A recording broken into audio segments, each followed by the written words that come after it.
Assalamualaikum warahmatullahi wabarakatuh. Integrasi dan disintegrasi. Analisis kasus disintegrasi di Indonesia, mata kuliah kewarganegaraan dengan dosen pengampu Bapak Galih Puji Mulyanto. Hai, kenalan yuk.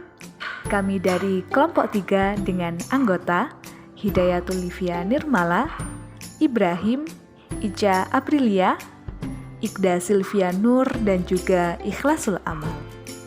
Apa saja ya yang akan kita bahas? Yang pertama ada ulasan berita. Kami mengambil berita yang berjudul 21 Mei 1998 saat Soeharto dijatuhkan gerakan reformasi. Tanggal terbit 21 Mei tahun 2018 pada pukul 6.48 WIB. Penulis Bayu Galih, website kompas.com. Di sini saya akan menjelaskan sedikit tentang integrasi dan disintegrasi. Yang pertama ada integrasi nasional, merupakan usaha menggabungkan atau menyatukan unsur-unsur yang ada di dalam bangsa. Misalnya, usaha integrasi nasional yaitu antara para pemeluk agama dan suku yang berbeda-beda dan beragam di Nusantara. Kemudian yang kedua ada disintegrasi. Disintegrasi nasional adalah suatu usaha yang memecahkan atau lepasnya suatu bagian atau wilayah dari suatu negara yang merusak keutuhan negara. Lantas, bagaimana ya inti dari kasusnya? Kita menyampaikan isi pokok dari berita yang berjudul 21 Mei 1998 saat Soeharto dijatuhkan gerakan reformasi. Isi pokok yang pertama yaitu Presiden Soeharto menyatakan mundur setelah berkuasa selama 32 tahun.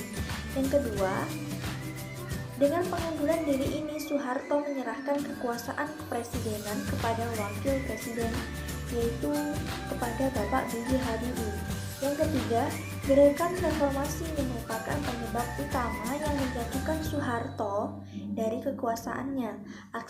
Aksi demonstrasi ini yang dilakukan oleh para mahasiswa mulai terjadi sejak Soeharto menyatakan bersedia untuk dipilih kembali sebagai presiden setelah Golkar memenangkan pemilu pada tahun 1997. Yang keempat, yaitu Soeharto berusaha melakukan perlawanan, salah satunya adalah dengan menawarkan pembentukan komite reformasi sebagai pemerintahan transisi hingga dilakukannya pemilu berikutnya. Nah, itu tadi isi pokok yang bisa saya sampaikan dari berita saat Soeharto dijatuhkan gerakan reformasi. Bagaimana sih faktor-faktor yang mempengaruhinya? Selanjutnya yaitu faktor yang mempengaruhi peristiwa tersebut. Yang pertama adalah krisis politik. Permasalahan politik muncul karena demokrasi yang tidak dilaksanakan dengan semestinya, sehingga terdapat kesan bahwa kedaulatan berada di tangan pihak atau kelompok tertentu, bahkan lebih banyak dipegang oleh kelompok penguasa.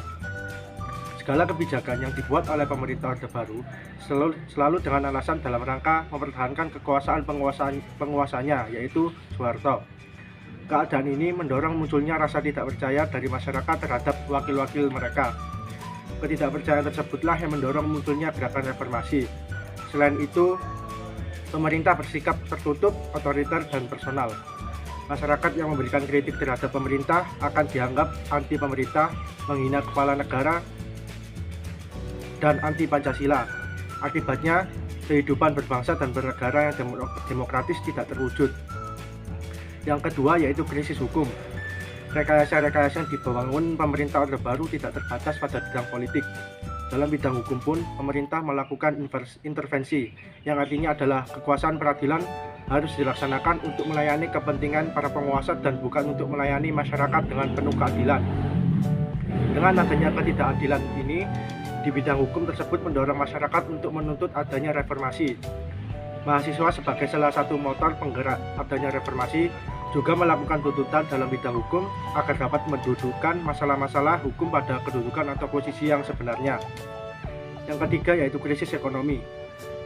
Dengan adanya krisis yang melanda negara Asia Tenggara pada bulan Juli 1996, ternyata juga mempengaruhi kondisi perekonomian Indonesia. Indonesia belum mampu menghadapi krisis global yang melanda dunia. Krisis ekonomi Indonesia diawali dengan melemahnya nilai tukar rupiah terhadap dolar Amerika Serikat. Nilai tukar rupiah terus melemah dan mencapai titik terendah yaitu Rp16.000 per dolar. Ketika nilai tukar rupiah semakin melemah, maka pertumbuhan ekonomi Indonesia menjadi 0% dan berakibat pada iklim bisnis yang semakin lesu. Akibatnya, banyak perusahaan ditutup yang berimbas pada naiknya jumlah pengangguran dan naiknya tingkat kemiskinan. Selain itu, daya beli menjadi rendah dan sulit mencari bahan-bahan kebutuhan pokok. Yang terakhir yaitu krisis kepercayaan. Dengan adanya krisis ekonomi, politik, dan krisis hukum, mengakibatkan adanya krisis kepercayaan masyarakat terhadap pemerintah. Masyarakat menjadi hilang kepercayaan kepada pemerintah. Dengan adanya berbagai penderitaan ekonomi dan politik yang dialami masyarakat, mendorong terjadinya perilaku negatif dan anarkis. Beban yang semakin berat serta tidak adanya kepastian kapan berakhirnya penderitaan yang mereka alami, mengakibatkan masyarakat frustasi dan semakin membuat masyarakat tidak percaya kepada pemerintah. Ketidakpuasan ini ditunjukkan dengan melakukan demonstrasi besar-besaran yang banyak berakhir pada kerusuhan yang memakan banyak korban di beberapa daerah.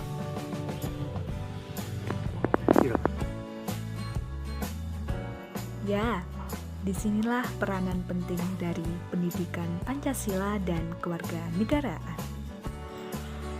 Nah, dari kasus yang telah kita bahas sebelumnya, sehingga penyelesaian dari kasus tersebut, yang pertama yaitu Pancasila dan Undang-Undang Dasar haruslah mampu digemakan, bukan hanya sebatas dipelajari dan juga dipahami, melainkan harus mampu diaplikasikan dan juga diterapkan dalam kehidupan sehari-hari.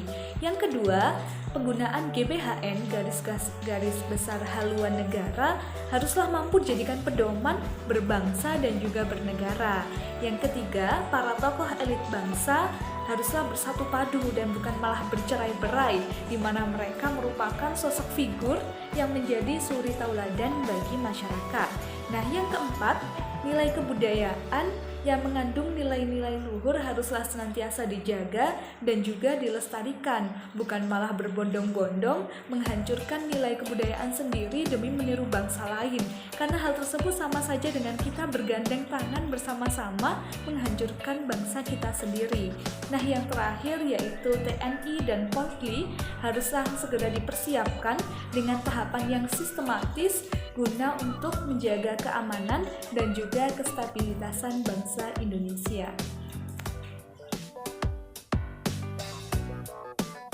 Oleh karena itu, hubungan integrasi dengan periode reformasi. Periode reformasi terjadi karena berbagai macam krisis. Krisis-krisis ini ternyata berdampak pada kehidupan masyarakat, sehingga masyarakat merasa memiliki nasib yang sama satu sama lain. Hal inilah yang menyebabkan masyarakat bersatu untuk menuju perubahan yang lebih baik. Dalam kasus ini, integrasi yang terlaksana adalah integrasi politik dan ekonomi, sebab seluruh masyarakat bersatu untuk memperbaiki kondisi ekonomi dan politik pada saat itu. Sekian dari kami, terima kasih dan mohon maaf. Wassalamualaikum warahmatullahi wabarakatuh.